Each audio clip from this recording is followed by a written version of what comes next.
Oi, pessoal. Então, hoje a gente vai ver uma aula aqui sobre a estrutura e as funções dos núcleos da base. Já faz bastante tempo que eu não gravo mais vídeos aqui no canal e hoje estou voltando, né?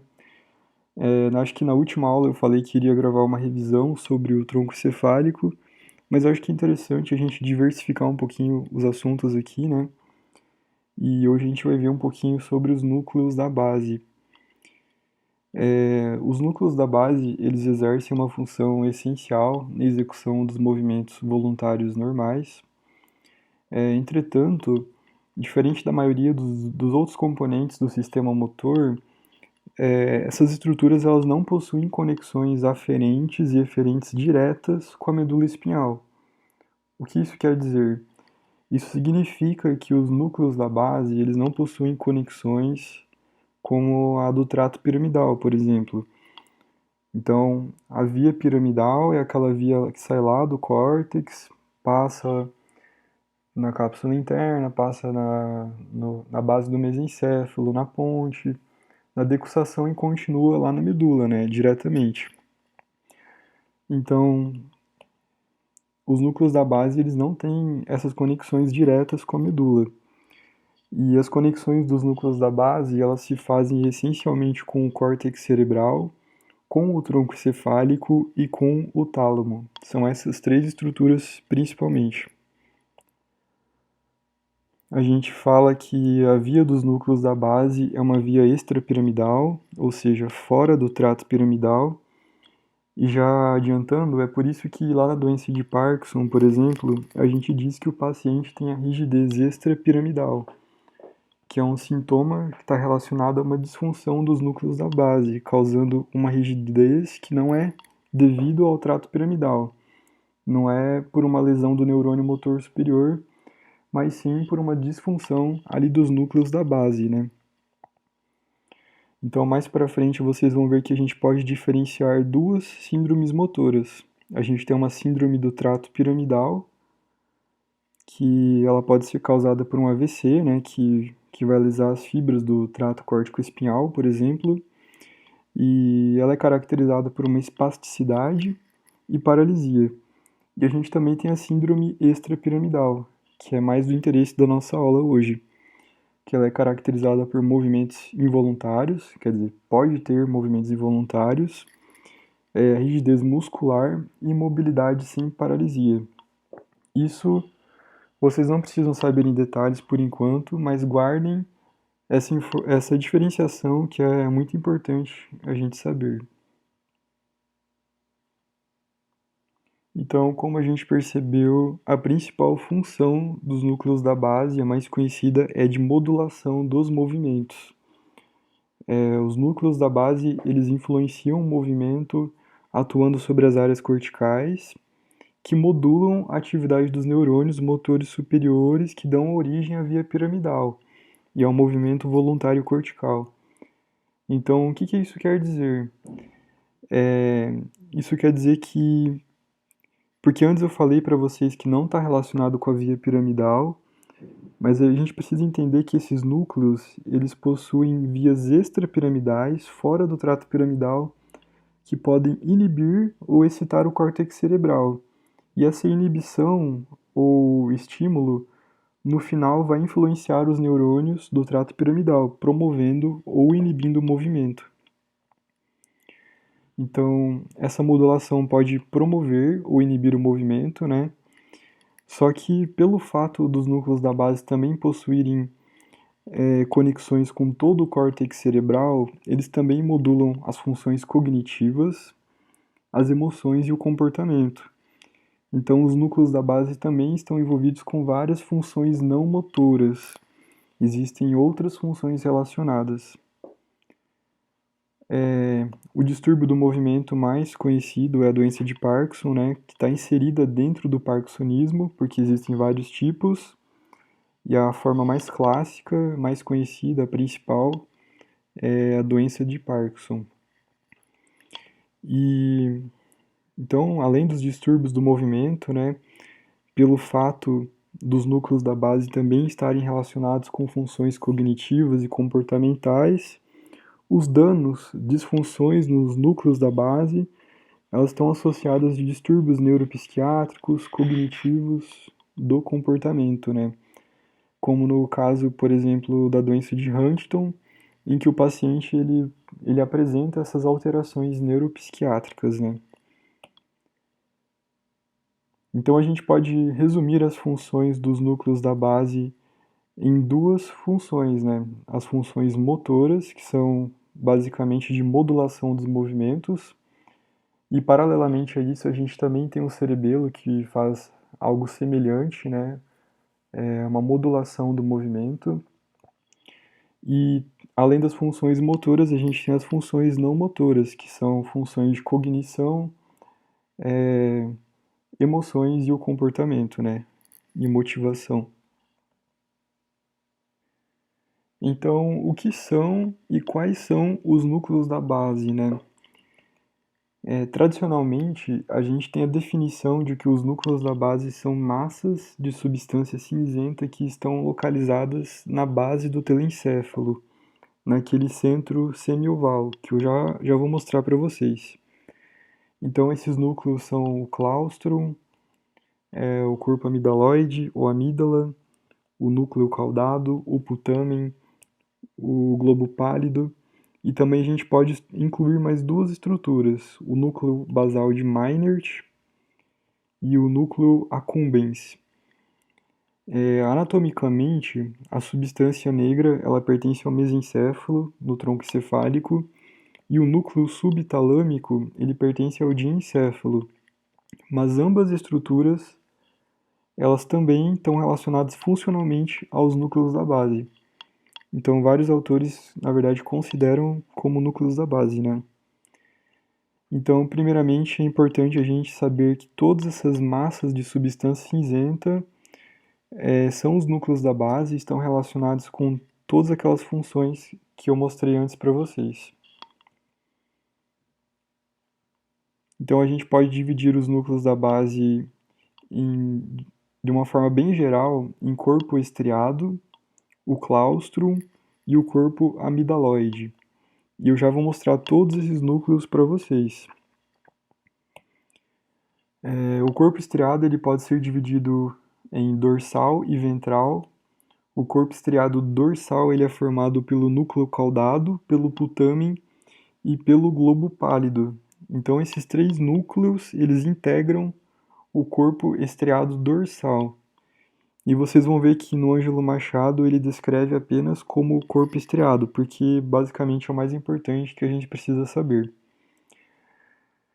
Aí tem uma outra divisão baseada na filogenia, que diz que o caudado mais o putame, eles originam o neoestriado, ou estriatum, que é uma parte evolutivamente mais recente, digamos assim, que tem uma importância funcional maior e que a gente vai precisar saber bastante mais adiante. Então, o caudado e o putame vão formar o neoestriado, enquanto o globo pálido forma o paleoestriado, ou pallidum, que é uma parte mais primitiva filogeneticamente. Agora já o corpo estriado ventral, ele se divide nos núcleos accumbens e núcleo basal de Meynert. O núcleo accumbens ele está muito relacionado com o sistema mesolímbico, com aquele circuito do prazer, né? Ele está localizado na união entre o putamen e a cabeça do núcleo caudado, logo ali abaixo das fibras da comissura anterior. E o núcleo basal de Meynert, ele é um núcleo colinérgico, que ele tem várias projeções difusas sobre o córtex cerebral, sobre todo o córtex, e ele tem uma relação muito importante com a doença de Alzheimer. Então essas são as informações mais importantes sobre esses dois núcleos. E outra coisa importante é que do ponto de vista anatômico, o putamen mais o globo pálido eles formam o que a gente chama de núcleo lentiforme, por eles possuírem um formato de lente pela proximidade anatômica entre eles. Então, exemplificando aqui para vocês, vou pegar a caneta aqui. Então, aqui a gente tem o putame, que está localizado aqui. E esse núcleo que está mais medial é o globo pálido. Eu já vou mostrar mais em detalhes para vocês, mas percebam que a união entre esses dois núcleos tem uma forma convexa dos dois lados, né, formando um formato de lente. Então, o putamen e o globo pálido juntos têm uma importância anatômica pela proximidade, né? E o núcleo e o caudado, que está localizado aqui mais anteriormente, mais o putamen, eles têm uma importância funcional maior. Portanto, topograficamente, o putamen está ligado ao globo pálido, mas do ponto de vista filogenético, estrutural e funcional, a maior importância é entre o putamen e o caudado. Então a gente consegue ver também aqui o claustrum, que é esse núcleo bem fininho que está aqui, né? E eu vou mostrar para vocês melhor daqui a pouco. O claustrum ele tem conexões com praticamente todas as áreas corticais e sua função é meio enigmática ainda, mas existem várias hipóteses sobre o seu funcionamento. O corpo amidaloide e o núcleo accumbens, eles são importantes componentes do sistema límbico, que a gente vai ver em uma outra aula específica sobre o sistema límbico, né? Mas de tudo que a gente viu aqui, o foco da aula mesmo vai ser no corpo estriado dorsal, que é o que a gente mais precisa saber para entender os circuitos motores, né? Então, a gente vai focar mais nesses núcleos que estão aqui. E a gente também consegue ver aqui o núcleo caudado, né? Mas eu vou mostrar com mais detalhes agora para vocês. Então vamos ver em mais detalhes agora a macroscopia do estriado dorsal. Lembrando que aqui é a parte anterior, né, o polo frontal, e aqui posteriormente a gente tem o polo occipital. Então, o primeiro núcleo que a gente vai ver é o núcleo caudado, que tem esse nome sugestivo por causa do seu formato, né?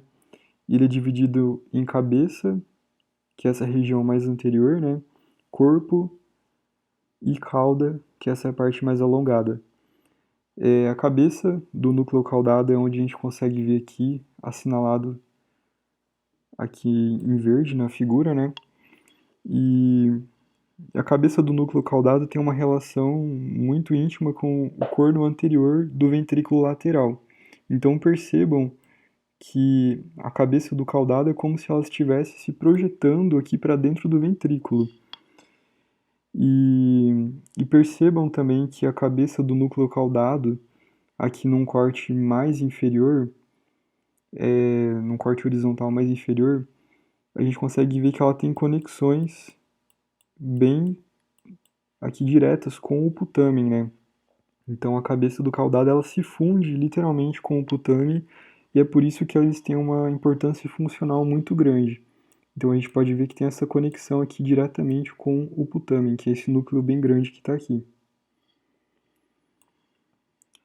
E o núcleo caudado, então, ele tem esse formato curvado em C, né? Então, por exemplo, desse lado aqui, a gente teria um corte um pouco mais superior, mais ou menos aqui. Então a gente consegue, por exemplo, ver a cabeça do núcleo caudado que está mais anterior, e a gente conseguiria ver uma parte aqui mais posterior da cauda, né? Está localizado aqui. E desse lado aqui a gente tem um corte horizontal um pouco mais inferior aqui, bem nessa parte que a gente consegue ver a comunicação do caudado com o putamen. Então tem a cabeça, o corpo, a cauda que é bem alongada e o núcleo caudado ele vai seguindo a forma do ventrículo lateral e a cauda ela vai terminar na extremidade anterior do corno inferior do ventrículo lateral, onde vai estar localizado também a amígdala, como a gente pode ver aqui na imagem. Aí depois a gente tem o núcleo lentiforme, que eu falei para vocês, né? Ele é dividido em globo pálido e putamen. O globo pálido ele pode ser dividido em pálido medial, que a gente consegue ver aqui, e pálido lateral, ou pálido interno e pálido externo.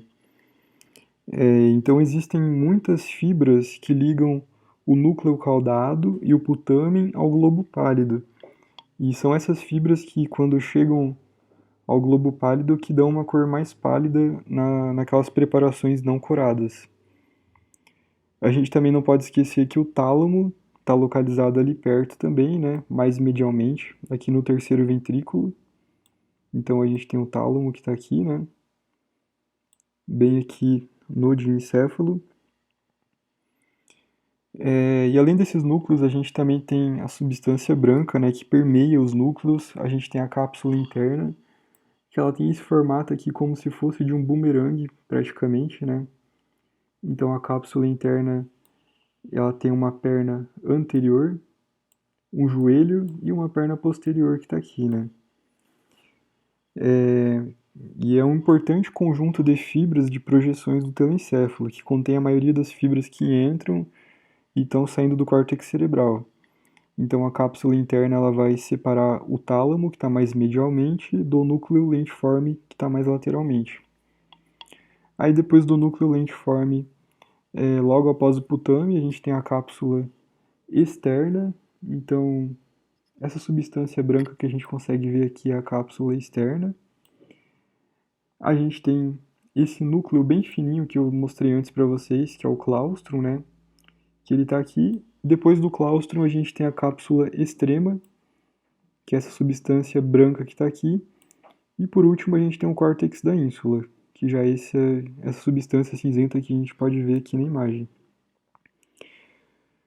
E também a gente tem algumas camadas de substância branca, que são as lâminas medulares, né, que podem separar os núcleos talâmicos e também separam o pálido medial do lateral e também separam o globo pálido do putamen.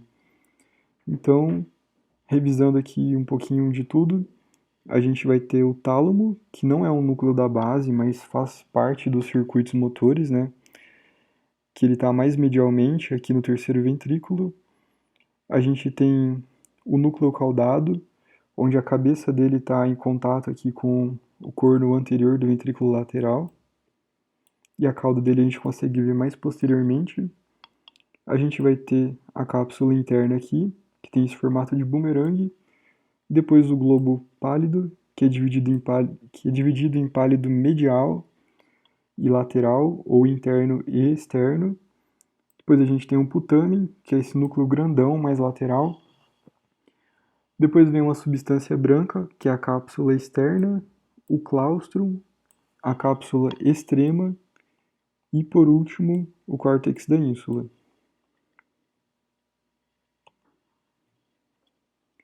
Então, só para mostrar para vocês, então, numa peça real, né? Aqui uma imagem do Yokoshi. A gente tem aqui a cabeça do núcleo caudado, né? O corpo dele que está aqui. Aqui a cauda, mais inferiormente. E na extremidade dela, mais anterior, a gente tem aqui o corpo amidaloide ou amígdala. A gente consegue ver aqui as projeções da cápsula interna. E também o putamen, que está logo aqui. Nessa outra imagem, que é bem semelhante à do Nether, a gente consegue ver basicamente as mesmas coisas, né? A cabeça do núcleo caudado, que está aqui bem anteriormente, se projetando aqui para dentro do ventrículo lateral, né, do corno anterior. Mais medialmente, no terceiro ventrículo, a gente consegue ver o tálamo, que está aqui, que tem um formato meio ovoide, né? A cápsula interna, que eu mostrei para vocês, que tem um formato de bumerangue, sua perna anterior, o joelho e a perna posterior. Aqui a gente consegue ver o globo pálido. Esse núcleo grandão é o putamen. Aí aqui a gente tem as lâminas, né, as cápsulas de substância branca, e entre elas a gente tem esse núcleo bem fininho, que é o claustrum. Então, basicamente, a gente consegue ver as mesmas coisas que tem no desenho do Nether. Aqui num corte coronal, né, uma secção coronal, a gente consegue ver também aqui a cabeça do núcleo caudado. Aqui o putamen. Aqui o globo pálido. E aqui o claustrum, que está mais lateralmente. Então percebam que o globo pálido é mais medial, o putamen é mais lateral e o núcleo caudado tem essa proximidade aqui com o ventrículo lateral, né? Que ele segue o formato do ventrículo. E aqui numa imagem de ressonância magnética, é uma imagem que eu peguei lá do Instagram do Dr. Fábio Takeda. Então a gente consegue ver basicamente as mesmas coisas, né? O tálamo mais medialmente, a cápsula interna que tem esse formato, né? O globo pálido aqui, o putamen e as outras cápsulas, né? A cápsula externa, o claustrum e a cápsula extrema.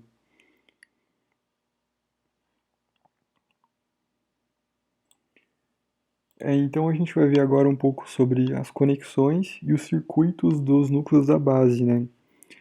Então a gente vai ver que de forma geral existem 5 tipos de circuitos que já foram identificados. O primeiro deles é o circuito motor, que é o mais importante, que é o foco dessa aula. O circuito motor ele começa nas áreas motora e somestésica do córtex cerebral e participa da regulação da motricidade voluntária. Isso é o mais importante para nós, né? Existe também o circuito oculomotor, que começa e termina na área motora ocular frontal, e ele também está relacionado aos movimentos, oculares.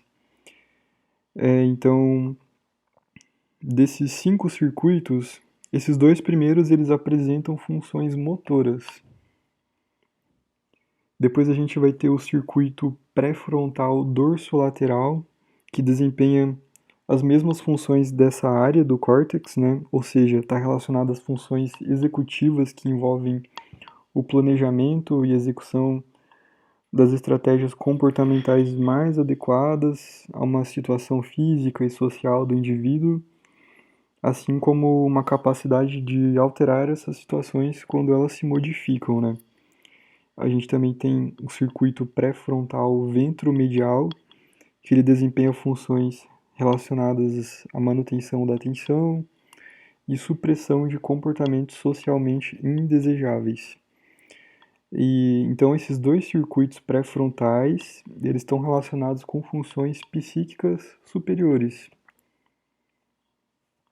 E por último, a gente tem um circuito límbico que está relacionado com o processamento das emoções. Então a gente tem um circuito motor, um circuito oculomotor, temos os 2 circuitos pré-frontais que estão relacionados com funções psíquicas e o circuito límbico que faz o processamento das emoções. E tudo isso complementa o que eu já falei no início da aula, né, que os núcleos da base têm funções não motoras também. Então agora eu vou falar um pouquinho mais sobre o circuito motor, que é o que é mais importante da aula, como eu falei antes para vocês, né? É o que mais interessa a gente. Então a gente vai ver a fisiologia do circuito motor, a fisiologia dos núcleos da base, que ela pode ser dividida basicamente em 3 itens, primeiramente. Então tudo vai começar no córtex cerebral. O circuito motor ele se origina nas áreas motoras do córtex e na área somestésica. Então todas as áreas do córtex elas enviam projeções excitatórias glutamatérgicas para porções específicas do neoestriado. Então, lembrando que o glutamato é um neurotransmissor excitatório, né? Então, o córtex ele está excitando o neoestriado por meio dessas projeções aferentes. E guardem a informação de que o estriado ele é o principal núcleo de entrada dos núcleos da base. Então, tudo vai chegar primeiro lá no putamen e no caudado. Aqui eu escrevi estriado mesmo, mas eu estou me referindo mais especificamente ao neoestriado, né? Mais especificamente ao putamen e ao caudado. Após essas aferências chegarem ao estriado, o circuito motor ele pode seguir por 2 vias. Então ele pode seguir pela via direta ou pela via indireta, que a gente vai ver mais detalhadamente mais adiante. Aí dos núcleos da base, depois das vias direta ou indireta, a gente vai ter um estímulo para o tálamo e por último volta lá para o córtex cerebral.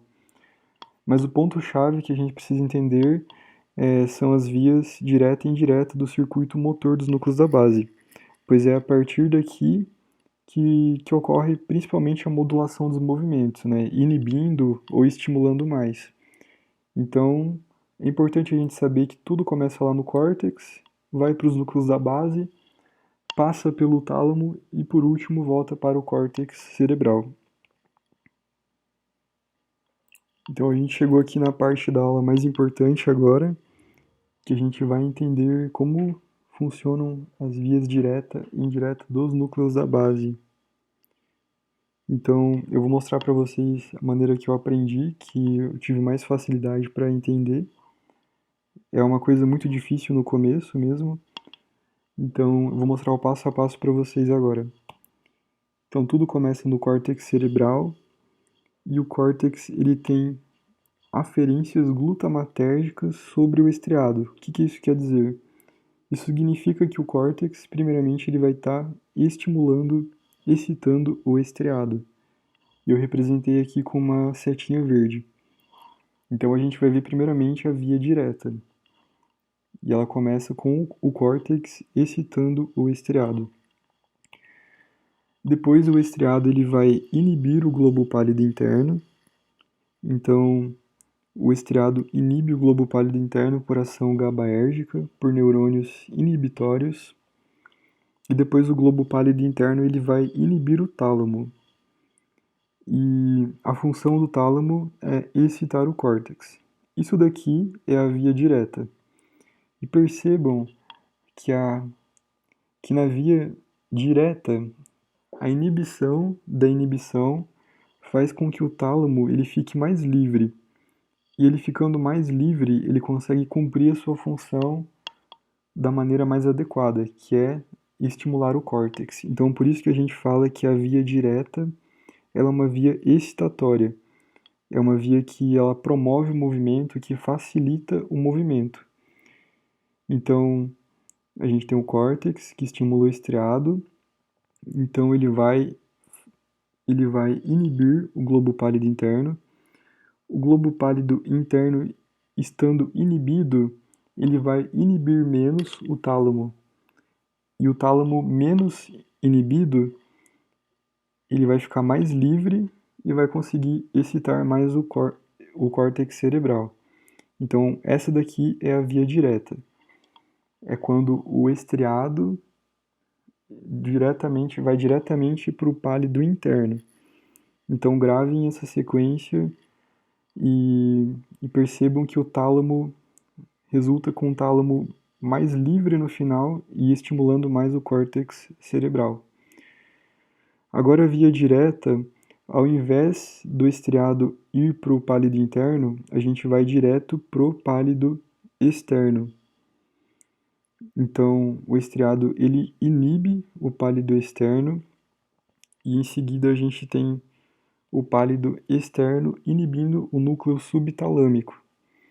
Então, da mesma forma, essa inibição da inibição vai deixar o núcleo subtalâmico mais livre. Então, ele cumpre mais livremente a sua função, que é excitar o pálido interno. Então, quando o núcleo subtalâmico ele excita o pálido interno, o pálido interno acaba inibindo mais o tálamo. E a gente tem um córtex menos estimulado, menos excitado. Logo, a via indireta, a gente pode dizer que é uma via inibitória do movimento, que vai dificultar mais o movimento. Então, percebam que na via direta, o pálido interno ele é inibido e na via indireta, o pálido interno é mais estimulado, mais excitado. Então, a via direta vai ser a favor do movimento e a via indireta ela vai ser como se fosse contra o movimento. E essas coisas acontecem fisiologicamente de forma simultânea. Então, isso daqui que a gente tem que saber da forma mais geral, assim, mais resumida. Então, como eu mostrei para vocês, a via direta é uma via excitatória que vai do córtex para o estriado, que inclui o putamen e o caudado, depois vai para o globo pálido interno, para o tálamo e depois volta para o córtex. E a via indireta, como eu falei para vocês, é uma via inibitória, que ela basicamente começa no córtex, vai para o estriado e, em vez de ir para o globo pálido interno, ela primeiro desvia para o pálido externo. Então é um caminho a mais que ela segue para depois voltar para o pálido interno. Só que, fisiologicamente, como eu falei para vocês, as duas vias ocorrem ao mesmo tempo. Elas estão equilibrando o movimento na medida certa. E quando a gente tem o predomínio de uma via sobre a outra, a gente tem os distúrbios do movimento, né? Então eles estão fazendo um contrabalanceamento constante da inibição e excitação do movimento. Portanto, se a gente tiver um predomínio da via indireta, da via inibitória, a gente vai ter um distúrbio hipocinético, com movimentos mais lentos, mais devagares e por aí vai. Se a gente tiver um predomínio da via direta sobre a indireta, a gente vai ter um distúrbio hipercinético, que a gente pode ter movimentos bruscos, mais rápidos, involuntários, como no caso do hemibalismo, né, que na verdade é um sintoma, não uma doença, também da doença de Huntington e da Coreia de Sydenham. E onde que a substância negra ela vai entrar nisso tudo, né? Então a substância negra ela tem conexões com o estriado, com o putamen e o caudado, que tem aquelas conexões nigroestriatais, e da mesma forma, reciprocamente, o estriado se comunica com a substância negra, né? Então a substância negra ela se conecta com o estriado para fazer a modulação das vias direta e indireta. Então essa é a principal função dela. Quem faz a modulação dessas vias é a substância negra. Então a porção compacta da substância negra modula as vias direta e indireta. E tudo isso vai depender de onde a dopamina ela vai se ligar.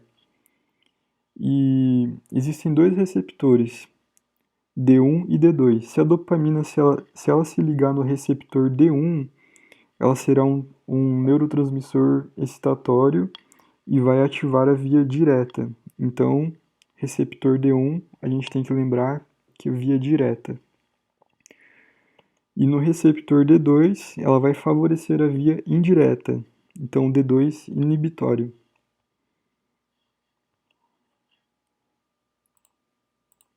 E a importância da gente entender isso também sobre a substância negra é que em algumas pessoas, com o passar do tempo e de acordo com algumas predisposições, elas podem ter uma degeneração das células dopaminérgicas, que vão formar essa via nigroestriatal. E com isso elas podem ter menos dopamina disponível, menos dopamina estriatal. Então, por exemplo, na fisiologia da doença de Parkinson, ocorre uma degeneração das células dopaminérgicas que vão formar essa via, né, com consequente redução da dopamina estriatal. Isso vai resultar em diminuição da atividade dos neurônios que formam a via direta e vai elevar a atividade dos neurônios que formam a via indireta. Então, de forma geral, a gente vai ter um predomínio da via indireta sobre a via direta. E como eu falei para vocês, a via indireta é uma via inibitória. Então a gente vai ter movimentos hipocinéticos, que são aqueles movimentos mais alentecidos, né? Como no caso da bradicinesia aí. Então a fisiopatologia ela pode ser resumida como um aumento na atividade do núcleo subtalâmico e do pálido interno e com consequente aumento da inibição dos neurônios tálamo-corticais. Isso vai inibir o tálamo e vai causar os sintomas do parkinsonismo, né? Então, a principal fisiopatologia da doença de Parkinson está relacionado a isso, né? Um predomínio da via indireta sobre a via direta. Então aqui a gente tem o mesmo esquema de antes, só exemplificando melhor o caminho da via direta, que é uma via excitatória, que se faz por ação aqui do receptor D1, né, onde a dopamina se liga, então do córtex, estriado, pálido interno, tálamo e córtex. E aqui a gente tem o esquema da via indireta, que é uma via mais extensa, né, e por consequência, no final vai ser uma via inibitória. E aqui um outro esquema mostrando para vocês também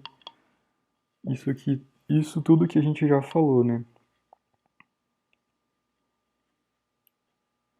E aqui quase finalizando a aula, a gente tem aqui uma noção geral dos tipos de distúrbios do movimento, né? Então a gente tem vários tipos e nem tudo é por causa dos núcleos da base. Então pode ser, por exemplo, devido a uma lesão do cerebelo, né, que vai causar ataxia. Pode ser devido a uma lesão do trato piramidal, do trato córtico-espinhal, por um AVC, por exemplo, que pode causar espasticidade, né? E dos distúrbios dos núcleos da base, a gente geralmente divide eles em distúrbios hipercinéticos e hipocinéticos, né? Dos distúrbios hipercinéticos, a gente tem a coreia, distonia, mioclonias, tics, tremores, o hemibalismo, a doença de Huntington, que é uma doença hereditária, né? E os distúrbios hipocinéticos, a gente geralmente diz que são, a gente abrange no parkinsonismo, né? De uma forma mais abrangente. E sobre o parkinsonismo, de uma forma bem geral, a gente tem que ter uma noção que tudo isso é como se fosse uma grande gaveta, né? Que existem vários envelopes aqui dentro. E um deles, dentro do parkinsonismo, é o parkinsonismo clássico, que é a doença de Parkinson, né? Mas repare bem que nem todo parkinsonismo é doença de Parkinson.